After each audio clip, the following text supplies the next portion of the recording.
Okay, so let's talk about one-to-one function. So what is one-to-one function? So a one-to-one function means it's a function each output, which means the y values, comes from exactly one input. So this is really important. For each y value should comes with exactly one input. So this is the idea behind one-to-one functions. That means no two different outputs gives the same output. Okay, so let's take a simple example. So suppose uh, you're at a vending machine, and if you press button A, let's say for the button A, you get soda, and for button B, you get chips, and for button C, you get candy. So this is good because every button gives you a unique item. But what if for button A and C, if the vending machine gives you the same soda? So this is not one-to-one because for two different buttons, it gives you the same soda. So that means it is not one-to-one. But for two different inputs, if it gives two different outputs, like for A, if it gives soda, and for C, if it gives candy, we say it is one-to-one. But for two buttons, if it gives soda, it is not one-to-one. So let's take some examples. So in this example, first of all, let's consider f of x. So in f of x, we have three inputs, and these are the outputs of those three inputs. So here you can see 3 is being mapped to 3, the 3 is being mapped to 4, and 4 is being mapped to 5. And you can clearly see no two different inputs gives you the same output. So this means this is one-to-one. So either you can write like this, or this is one-to-one.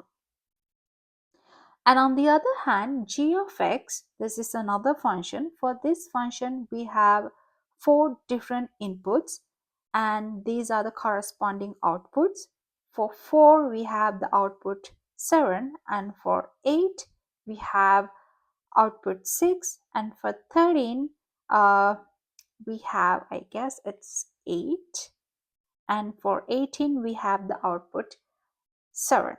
So if you consider this example, you can see here for output 7 we have two different inputs, 4 and 18, which means if you take 4 and 18, they have the same output. So this is not one-to-one.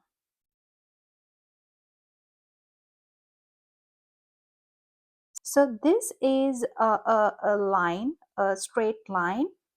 So you can take this line as y equals x. So here the y values gives you the outputs, and x values gives you the input. So if you consider any output, I mean, we can pick any output here. Let's take this as y1, and if you take the corresponding x values, you will only get one x value. It doesn't matter which y value you pick. If you calculate the corresponding x value, you will only get one x value. So this is one-to-one. But if you consider the second example, so let's say I'm going to pick this output, and if I try to calculate outputs, so sorry, inputs, you'll see I have two corresponding x values. So let me take this as x1 and x2. So that means here for two different inputs, we have the same output. So this is not one-to-one. So this function is not one-to-one. So inspiring from this, there's a way that we can graphically check whether a function is one-to-one or not.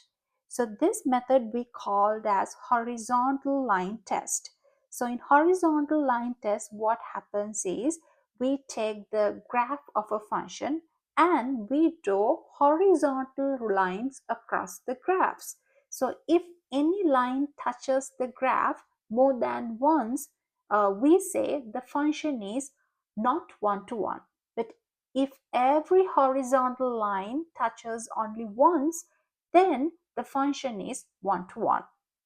So let's go back to the previous example. So here we defined, we concluded that this is as one to one. So this is true. It's because if we draw horizontal lines, you can see all horizontal lines will go through the function only at one time. But on the other hand, for this example, if you draw horizontal lines, almost all the lines will intersect with the graph two times. So this is not one to one.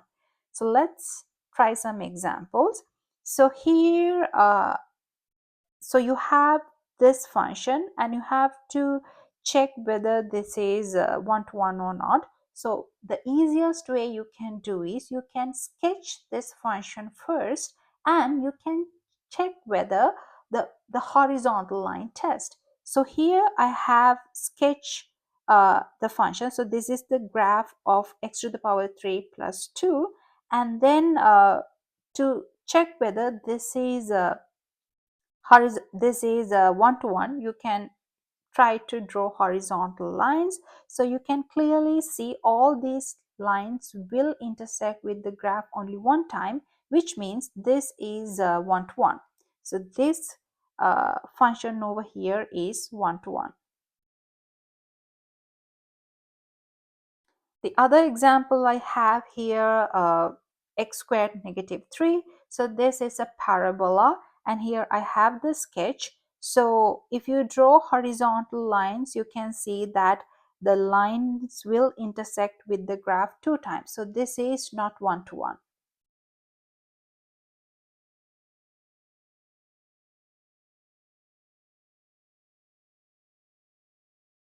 Okay, I am back on definition of one-to-one functions. So here's something important to know about inverse functions.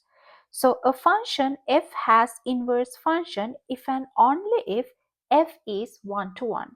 So this means output must come from only one input.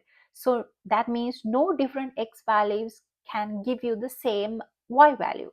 So if a function is not one-to-one, we cannot reverse it. So we wouldn't know which input to go back to. So remember, only one-to-one functions will have inverse functions. So in order to have an inverse function, f should be one-to-one. So one-to-one implies f has an inverse function. That's really important. So you can, in order to make sure a function is one-to-one or not, what you can do is you can use horizontal line test to check it. If it is one-to-one, then definitely your function will have an inverse function. So let's go back to our examples. So in this example, the first example, it is one-to-one, which means if you take this f of x, the f inverse should exist. The inverse function should exist. But on the other hand, the second example is not one-to-one, which means you cannot find an inverse function for g of x. Moving on, so all straight lines, the linear functions, they are one-to-one, which means you can always find inverse functions for straight lines. So you can find inverse functions for f of x. The inverse exists. And the second example, again, this is not one-to-one, which means you cannot find inverse functions for quadratic functions. And in this example, this is a cubic function. Again, this is one-to-one, which means you can find your inverse function. So inverse exists.